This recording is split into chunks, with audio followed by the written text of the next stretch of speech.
Hello दोस्तों, एक बार फिर से आप सभी का स्वागत है हमारी ऑनलाइन क्लास में। और इससे पहले हमने पढ़ा था शैलाश्रय चित्रों के बारे में, शैलाश्रय चित्रों के बारे में या फिर गुफा चित्रों के बारे में। तो हमने यहाँ पर पूरा टॉपिक ये कवर कर लिया था। ठीक है, यहाँ पर मैंने आपको गोरखिया उडियार के बारे में पढ़ाया था। थोड़ा सा आपको एक पॉइंट और ऐड करना है इसमें। तो गोरखिया उडियार मैंने आपको बताया था डुंगरी गांव चमोली में, और यहाँ पर जो चित्र मिले हैं, यहाँ पर इंसानों को त्रिशूल आकार से अंकित किया गया था, और बाकी कई चीज़ें यहाँ पर मैंने आपको बताई थी। साथ ही साथ ये भी बताया था कि यहाँ पर जो चित्र मिले हैं, यहाँ पर इन चित्रों को देख के ऐसा लगता है कि इंसान क्या कर रहा है, या तो जानवरों को हाँक रहा है अर्थात एक स्थान से दूसरे स्थान पर ले जा रहा है, या फिर इंसान क्या कर रहा है, इन जानवरों को घेर रहा है। तो इससे हम अंदाज़ा लगा सकते हैं कि यहाँ के जो चित्रों का मुख्य विषय है वो या तो पशुपालन हो सकता है, ठीक है, क्योंकि हाँक रहा है वो, ठीक है। और अगर हम ये मान के चलते हैं कि वो घेर रहा है, तो यहाँ पर जो मुख्य विषय क्या होगा, फिर शिकार होगा। स्पष्टता कुछ नहीं कह सकते यहाँ पर, लेकिन फिर भी घनश्याम जोशी ने, जो घनश्याम जोशी जी राइटर हैं, उन्होंने अपनी पुस्तक में यहाँ का जो मुख्य विषय है चित्रों का, वो क्या लिखा है, शिकार लिखा है। ठीक है, तो नोट कर लीजिएगा कि गोरखिया जो उडियार है, यहाँ के जो चित्र हैं, जो चित्र मिले हैं पशुओं को हाँकने या घेरने संबंधित जो चित्र मिले हैं, तो वहाँ पर वो इंसान क्या कर रहा है, घेर रहा है, शिकार कर रहा है, ठीक है, जानवरों का। लेकिन हम यहाँ पर पशुपालन से भी इसको जोड़कर देख सकते हैं, क्योंकि वो हाँक रहा है, ऐसा भी हमें प्रतीत हो रहा है।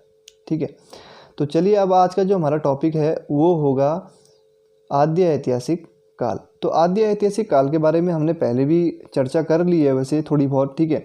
और मैंने आपको बता दिया है कि यहाँ पर हमारे पास दो स्रोत होंगे, एक होगा पुरातात्विक स्रोत और एक होगा हमारे पास साहित्यिक स्रोत। ठीक है, तो आज हम पुरातात्विक स्रोतों के बारे में बात करेंगे। ठीक है, पुरातात्विक स्रोतों में कपमार्स हो गए, आपके ताम्र निकाय संस्कृति हो गई, महापाषाणीय संविधान हो गए, मृदभांड और नगरीकरण। तो कपमार्स और ताम्र निकाय संस्कृति के बारे में आज हम बात करने वाले हैं। तो सबसे पहले तो देख लेते हैं कपमार्स आखिर होते क्या हैं। ठीक है, कपमार्स आखिर होते क्या हैं, थोड़ा सा कपमार्स के बारे में देख लेते हैं।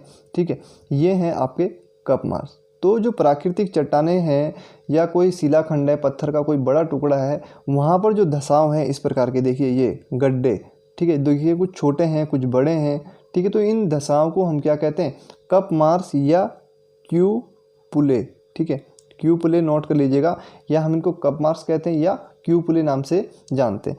तो इनका जो आकार है, प्राचीन समय में आपने देखा होगा कि गांव घरों में पुराने समय में क्या होता था, घरों के आगे ओखली बनाई होती थी, जिसे हम उरख्याली भी के नाम से भी जानते हैं। देखा, गढ़वाली भाषा में देखा होगा आपने, उरख्याली भी कहते हैं।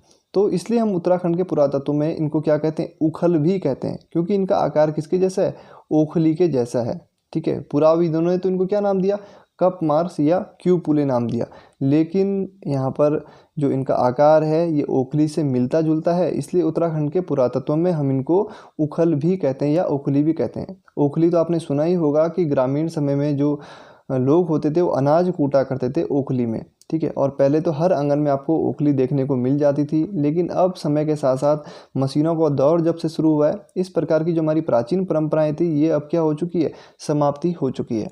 ठीक है, गढ़वाल क्षेत्र में हम ओखली को क्या कहते हैं, उरख्याली कहते हैं, और जिससे हम कूटते हैं जो डंडा होता है इसको हम क्या कहते हैं, मूसल कहते हैं। ठीक है, ठीक है, ये ओखली हो गई और ये मूसल हो गया। देखिए यहाँ पर किस प्रकार से महिलाएं धान कूट रही है, यहाँ पर अनाज कूट रही है, देखिए। ठीक है, ये है हमारी यहाँ पर ओखली, और ये जो डंडा हाथ में पकड़ा हुआ है इसको कहते हैं मूसल। ठीक है, तो जो हमारा इससे पहले प्राचीन समय था या पुराना समय कह सकते हैं आप, ज़्यादा प्राचीन भी नहीं कह सकते।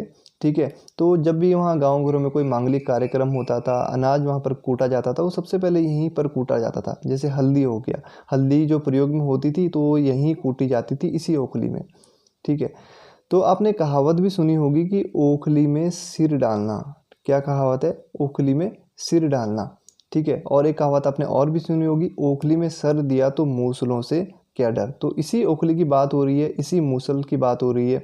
इस मूसल को गढ़वाली में गंजियाली भी कहते हैं। क्या कहते हैं, गंजियाली कहते हैं। जो गढ़वाल क्षेत्र के लोग होंगे वो जानते होंगे।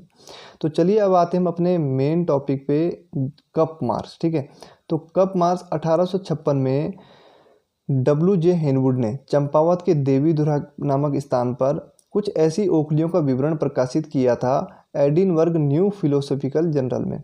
और उन्होंने कहा कि जो यहाँ पर ये ओखलियाँ हैं, ठीक है, जो ये कपमार्स हैं, तो इनका प्रयोग किसने किया है? महापाषाणकालीन मानव ने किया है। तो ये महापाषाणकालीन जो मानव था उनकी समाधि हो सकती है। तो हेनवुड ने कहा कि देवीधुरा के जो लोग हैं, ठीक है, देवीधुरा के जो लोग थे प्राचीन समय में, वो मृत लोगों को पत्थर की शिलाओं में खोदकर समाधि बना देते थे और इसलिए इन कप मार्क्स को क्या किया गया?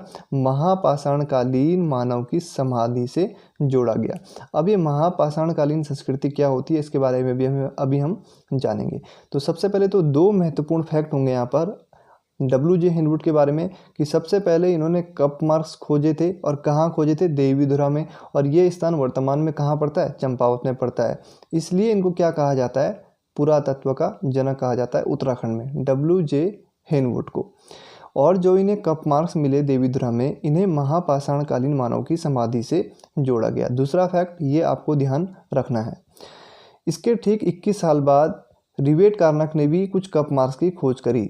ठीक है, इन्होंने द्वारा शैल चित्रों पर प्रकाश डाला और इसकी तुलना यूरोपीय शैल चित्रों से करी। एक पॉइंट तो आपको ये ध्यान रखना है इसमें।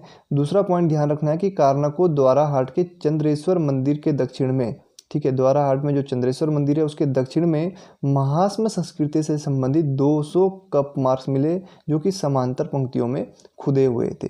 ठीक है, अब दोनों जो चीज़ें मैंने आपको बताई, दोनों जो फैक्ट बताए, डब्ल्यू.जे. हेनवुड की बात करें या रिवेट कार्नाक की बात करें, तो हम यहाँ पर देख रहे हैं कि इनको महापाषाणकालीन मानव की समाधि से जोड़ा गया, जो डब्ल्यू.जे. हेनवुड ने कप मार्क्स खोजे, और यहाँ पर भी महास्म संस्कृति से इसको जोड़ा गया। ठीक है, तो बात एक ही है, महापाषाणकालीन संस्कृति कह लीजिए या फिर कह लीजिए आप महास्म संस्कृति। अब थोड़ा सा इस संस्कृति के बारे में भी जानना जरूरी है कि ये संस्कृति आखिर क्या थी। ठीक है, तो महास्म संस्कृति या महापाषाणीय संस्कृति, तो नवपाषाण युग की समाप्ति के बाद भारत में एक नई संस्कृति का उदय हुआ जिसे हम महास्म संस्कृति कहते हैं या महापाषाणीय संस्कृति कहते हैं। विशेष रूप से ये संस्कृति दक्षिण भारत में देखने को मिली। ठीक है, अंग्रेजी में इसे कहते हैं मेगालिथ, और ये जो मेगालिथ है अंग्रेजी का शब्द, ये यूनानी भाषा के दो शब्दों से मिलकर बना है, मेगस, ठीक है, और लिथोस। ठीक है, किससे? मेगस और लिथोस। मेगस का अर्थ होता है बड़ा और लिथोस का अर्थ होता है पत्थर, अर्थात बड़ा पत्थर या बड़े बड़े पत्थर। ठीक है, और इस संस्कृति के बारे में हमें इसीलिए इन बड़े बड़े पत्थरों से ही पता चलता है। इस जो संस्कृति है महास्म संस्कृति या महापाषाणी संस्कृति, इसकी करेक्ट जो डेट मतलब टाइम पीरियड क्या रहा होगा वो स्पष्ट नहीं है। अलग अलग विद्वानों की इस पर अलग अलग राय है, लेकिन एक राय कॉमन है कि जो इस संस्कृति के विषय में हमें मुख्यतः किससे पता चलता है? इनकी कब्रों से पता चलता है। ठीक है, ये क्या करते थे? इंसान को दफना देते थे, दफनाने के बाद वहाँ पर इंसानों के साथ उसकी जो मुख्य ज़रूरत की वस्तुएं होती थी या फिर तांबा, कांसा, मिट्टी के बर्तन आदि, वो यहाँ पर इसके साथ दफना देते थे। और सबसे महत्वपूर्ण बात कि चारों तरफ से बड़े बड़े पत्थरों का यहाँ पर प्रयोग किया जाता था। इस प्रकार से देखिए, ठीक है, यही है महापाषाणी संस्कृति। देखिए, चारों तरफ से बड़े बड़े पत्थर और ऊपर से भी पत्थरों से ढक दिया जाता था कब्र को। ठीक है, और इसी संस्कृति से हम जोड़ के देख रहे हैं किसको? कप मार्क्स को। ठीक है, अब थोड़ा सा बात कर लेते हैं हम अन्य जो कप मार्क्स यहाँ पर उत्तराखंड में मिले हैं। यशोधर मठपाल जी ने नौला ग्राम में कप मार्क्स खोजे हैं जो कि पश्चिमी रामगंगा घाटी अल्मोड़ा में पड़ता है। ठीक है, तो ध्यान रखेंगे यशोधर मठपाल जी ने यहाँ अल्मोड़ा में कप मार्क्स खोजे हैं, 72 कप मार्क्स। कहाँ? नौला ग्राम में। और यहाँ पर बात करें तो अल्मोड़ा में ही यशोधर मठपाल जी ने नौगांव, मुनिया की ढाई और जोयो गांव में भी ये कप मार्क्स खोजे हैं। तो यहाँ से अच्छे प्रश्न बन सकते हैं एग्जाम में। देखिए, निम्न में से किस जगह पर यशोधर मठपाल जी ने कप मार्क्स नहीं खोजे थे या खोजे थे? जैसे अगर मान लीजिए ऐसा प्रश्न बन जाता है कि निम्नलिखित में से यशोधर मठपाल जी ने कहाँ पर कप मार्क्स खोजे थे? नौगांव में, मुनिया की ढाई में, जोयो गांव में।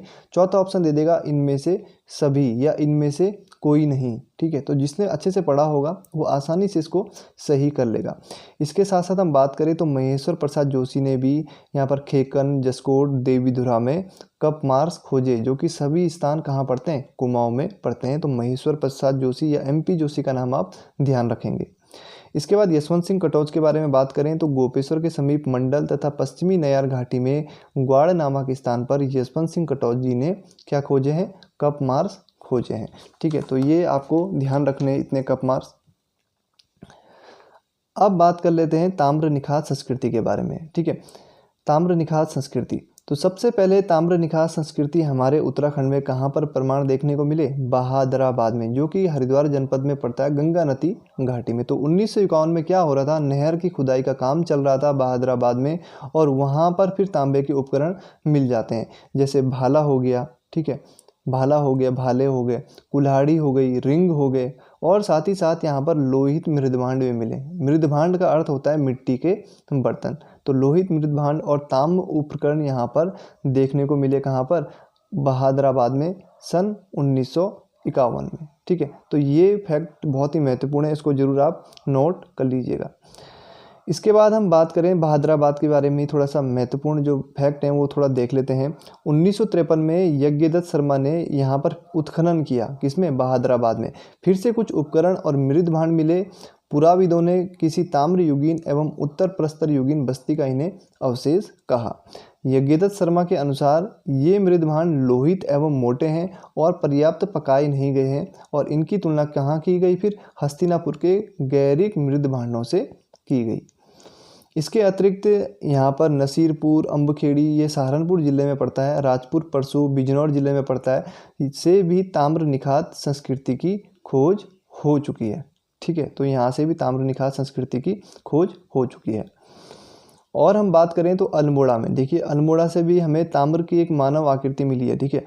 एक मानव आकृति मिली है जो कि तांबे की बनी हुई है 1986 में। कितनी मिली है? एक। नोट कर लेंगे कि अल्मोड़ा से एक ताम्र मानव आकृति हमें प्राप्त हुई है, ठीक है। ये देखिए कैसा चित्र है, देखिए अजीब सा है ना थोड़ा, देखो यहाँ पर लग रहा है थोड़ा बहुत कि इंसान है, देखिए अब टांगे कुछ अलग लग रही है, लेकिन यहाँ पर ऐसा लग रहा है कि ये इसके हाथ हैं और ये इसका सिर है। आँख, नाक, कान, मुंह का कुछ पता नहीं है, लेकिन एक अंदाज़ा लगाया गया कि हाँ ये मानव आकृति हो सकती है। इस पर भी अभी हम बात करेंगे कि मानव आकृति ही है या कुछ और है, ठीक है। तो 1986 में अल्मोड़ा से एक ताम्र मानव आकृति मिली है।